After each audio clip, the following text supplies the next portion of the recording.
دیگه غذا خشک اینجوری به گربت نده. بیا باهاش این ترکیب خوشمزه رو درست کن. اول یه دونه کدو رو اینطوری حلقه حلقه کن، بعد بذار بپزه. خوب که پخت آماده است. حالا احتیاج داری به تخم مرغ آبپز. بیا سفیده رو از زرده جدا کن.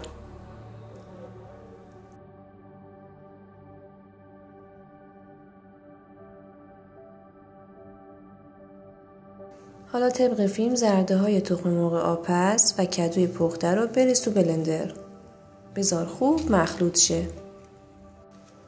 من به این ترکیب جو 2 سرم اضافه کردم، تو میتونی اضافه نکنی. حالا این ترکیب رو مثل توپک های گردآلو در بیار و یه دونه غذا خشک بذار وسطش مثل شکلات فندقی. حالا ترکیبتو به این صورت بذار توی فر. یکم که پخت خودشو گرفت آماده است. مطمئنم گربت عاشقش میشه. حتما امتحانش کن.